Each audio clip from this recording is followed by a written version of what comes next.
தென்னாடுடைய சிவனே போற்றி, எந்நாட்டவர்க்கும் இறைவா போற்றி. அனைத்து தமிழ் உள்ளங்களுக்கும் கனிவான வணக்கங்கள்.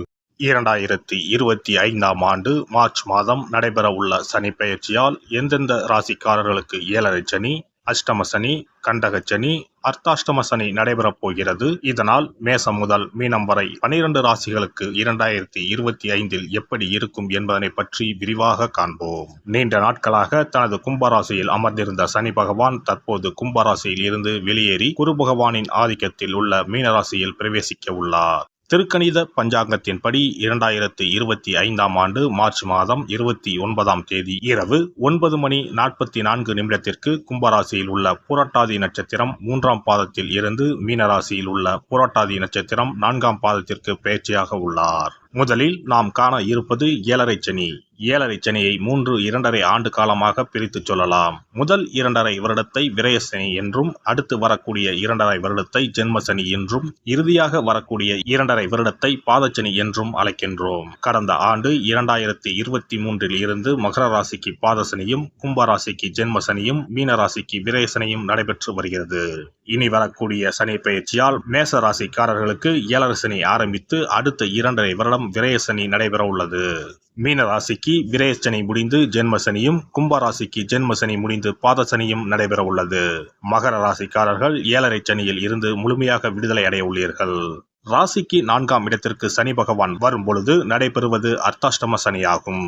ராசிக்கு 7இல் சனி பகவான் வரும்போது நடைபெறுவது கண்டக சனியாகும்.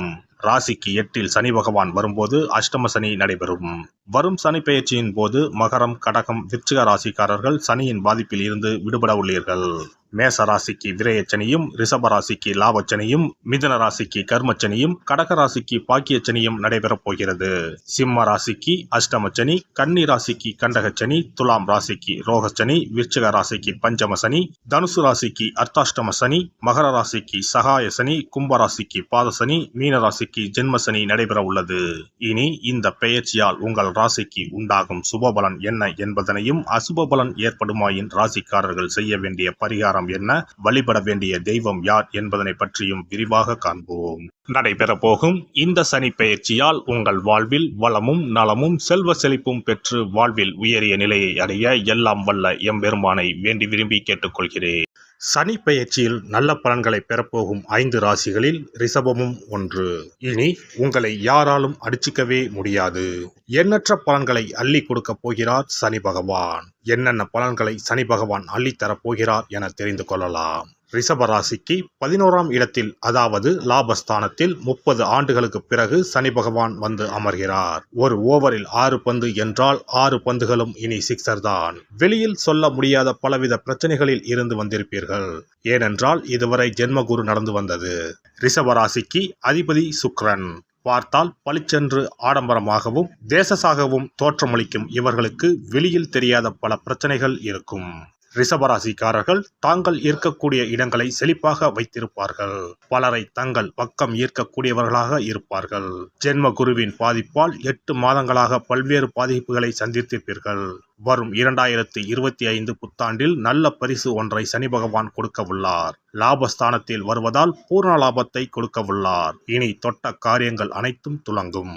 ராசியாதிபதி லாபஸ்தானத்தில் உச்சம், செவ்வாய் 3ஆம் இடத்தில் நீசம் என அனைத்தும் உங்களுக்கு அனுகூலமாக உள்ளது. புதிய கிளைகள் தொடங்குவது, ஐடி, ரியல் எஸ்டேட், லாஜிஸ்டிக் போன்றவற்றில் புதிய ஆட்களை நியமிப்பது, புதிய பொருட்களை அறிமுகம் செய்வது, புதிய இயந்திரங்களை இறக்குமதி செய்வது போன்றவற்றில் வெற்றி காண்பீர்கள். எந்த துறையில் இதுவரை பயணித்தீர்களோ அதில் விஸ்தாரமாக உங்களை மாற்றிக்கொள்ளலாம். மீடியா துறையில் இருப்பவர்களுக்கு மிகப்பெரிய ஜாக்பாட் அடிக்கப் போகிறது. எதிர்பாராத வெற்றி, மக்கள் கொண்டாடக்கூடிய அமைப்பு உள்ளது. தொழில் ரீதியாகவும் பாக்கியம் ரீதியாகவும் நல்ல அனுகூலம் உண்டாகும். அனைத்து அனுகூலமான அமைப்புகளும் உள்ளதால் இந்த காலகட்டங்களில் உங்களுடைய தகுதிகளை மேம்படுத்திக் கொள்ள வேண்டும். உங்களை பக்குவப்படுத்தி தயாராக்கி கொள்ள வேண்டும்.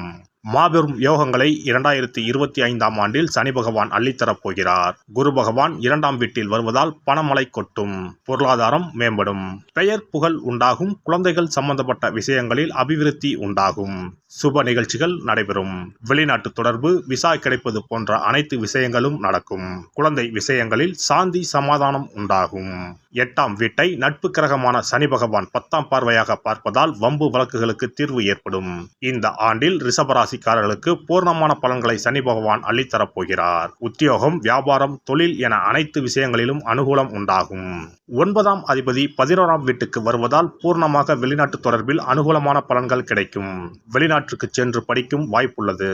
காத்திருந்த விஷயங்களுக்கு எல்லாம் கதவுகள் திறக்கும். AI படிப்புகளில் புதிய உச்சத்தை ஏற்படுத்தும்.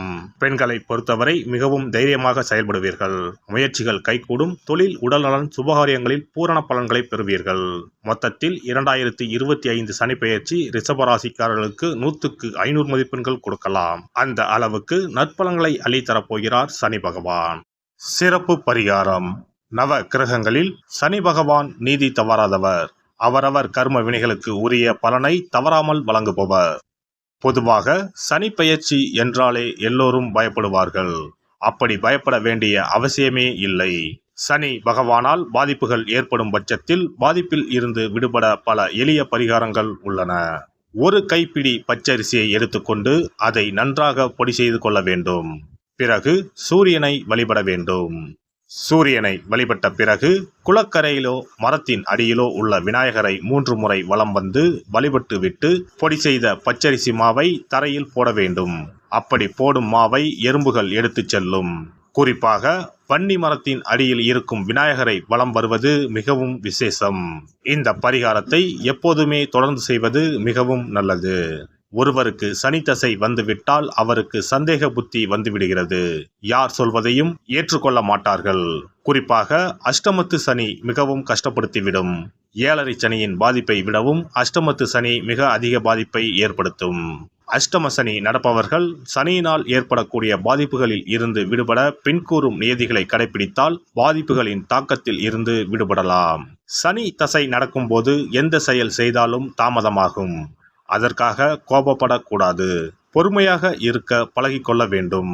தினமும் காகத்துக்கு எள் கலந்த சாதம் வைக்கவும். பிரதோஷ பூஜைகளில் பங்கேற்பது நல்லது. சனிக்கிழமை தோறும் சனி பகவானுக்கு இரும்பு அகல் விளக்கில் நல்லெண்ணெயில் தீபம் ஏற்றி வழிபடவும். கருங்குவளை மலர்களால் சனி பகவானுக்கு அர்ச்சனை செய்து வரலாம். வன்னி மர இலைகளை மாலைகளாக தொடுத்து சிவபெருமானுக்கு சனிக்கிழமை தோறும் சாற்றி வணங்கி வழிபடவும். சனிக்கிழமை அன்று அசைவ உணவு கண்டிப்பாக சாப்பிடக்கூடாது. சனிக்கிழமை தோறும் நல்லெண்ணெய் குளியல் செய்தால் கெடுதல் குறையும். விநாயகர் வழிபாடு செய்யலாம். அனுமன் வழிபாடு சனி பகவானின் தொல்லைகளை குறைக்கும். ஞாயிற்றுக்கிழமை மாலை ராகு கால வேளையில் கால பைரவரை வணங்கி வரலாம். தேய்பிறை அஷ்டமி நாளில் கால பைரவரை வணங்கி வருவது நன்மை தரும். ஏழை மாணவர்களின் படிப்பு செலவுக்கு உதவலாம். சனி பிரதோஷ வழிபாடு செய்வது சிறப்பு. அன்னதானத்துக்கு உதவி செய்யலாம். சித்தர்களின் பீடங்கள், ஜீவ சமாதி பீடங்களுக்கு சென்று வணங்கி வழிபடலாம். வன்னி மரத்தை சுற்றி வந்து வணங்க வேண்டும். இதனால் சனி பகவானின் கொடுமையான பாதிப்புகள் விலகிவிடும். பிரதோஷ காலத்தில் சிவபெருமானுக்கு வில்வ இலை கொடுத்து வணங்க வேண்டும். தினமும் ராமநாமம் ஜபித்து வந்தால் சனி பகவானின் தொல்லையிலிருந்து தப்பிக்கலாம். கால்கள் இல்லாமல் நடக்க இயலாதவர்களுக்கு இயன்ற உதவியை செய்யலாம். இந்த வழிமுறைகளை முறையாக கடைபிடித்து சனியினால் ஏற்படக்கூடிய பாதிப்புகளின் தாக்கத்தில் இருந்து விடுபடலாம். எல்லாம் வல்ல இறையருளால் நீங்களும் உங்கள் அன்பு குடும்பமும் உடல் நலம், நீலாயுள், நிறை செல்வம், உயர் புகழ், மெய்ஞானம் ஓங்கி வாழ்க வளமுடன். இந்த வீடியோ பதிவு உங்களுக்கு பிடித்திருந்தால் லைக் பண்ணுங்க, கமெண்ட் பண்ணுங்க, ஷேர் பண்ணுங்க. மறக்காம சப்ஸ்கிரைப் பண்ணுங்க. பக்கத்துல இருக்கிற பெல் பட்டனை கிளிக் பண்ணுங்க. நன்றி, வணக்கம். ஓம் நமச்சிவாய. சிவாய நம.